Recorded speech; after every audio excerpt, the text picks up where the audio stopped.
आसमान में सूरज ढल रहा था और नारंगी रोशनी अब धीरे धीरे मटमैले अंधेरे में बदल रही थी। एक पुरानी जीप हिचकोले खाते हुए आगे बढ़ रही थी। राघव ड्राइविंग सीट पर था, एक हाथ स्टीयरिंग पर और दूसरा अपने कीमती कैनन कैमरे पर, जो बगल वाली सीट पर रखा था। उसके चेहरे पर एक अजीब सी चमक थी, एक शिकारी की चमक। वहीं बगल में बैठा समीर सीट बेल्ट को इतनी जोर से पकड़े हुए था जैसे कि वो उसे बचा लेगी।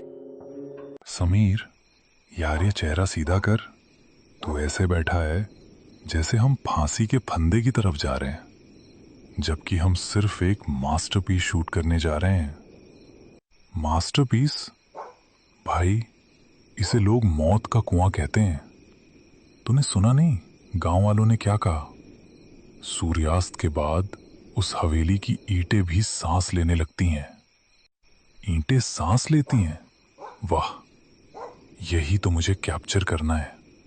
सोच, अगर मैंने उस हलचल की एक भी फोटो खींच ली तो इंटरनेशनल फोटोग्राफी अवार्ड मेरी जेब में होगा।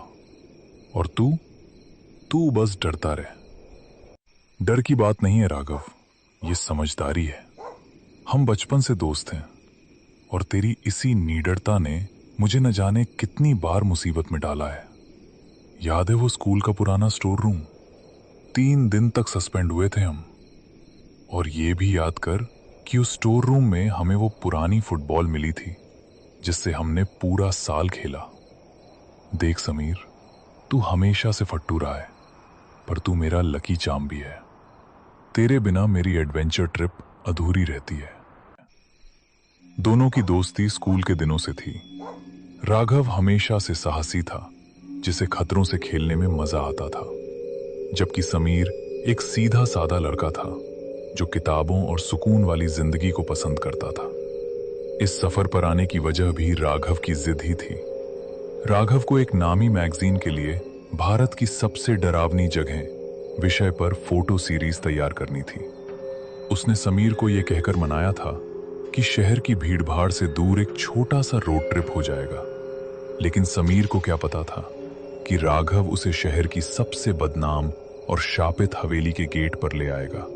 गाड़ी के टायर सूखी पत्तियों और टहनियों को कुचलते हुए आगे बढ़ रहे थे। बाहर का अंधेरा इतना गाढ़ा था कि हेडलाइट की रोशनी भी जैसे उस काली दीवार से टकराकर वापस आ रही थी। गाड़ी के अंदर एक अजीब सी सड़ांध भरने लगी थी, जैसे पुरानी गीली लकड़ी और गंधक सल्फर का मिश्रण।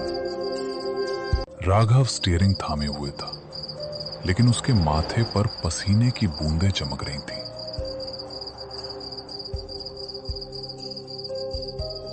गाड़ी का बोनट खुला हुआ था और उससे निकलता सफेद धुआं हवा में भूतिया आकृतियां बना रहा था।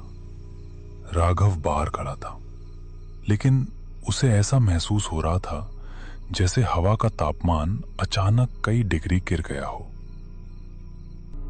जंगल की गंध बदल चुकी थी। अब वहां सूखी पत्तियों के साथ साथ किसी पुराने सड़े हुए मांस की गंध आने लगी थी। समीर, बाहर आ यार, अकेले बोनट नहीं संभल रहा।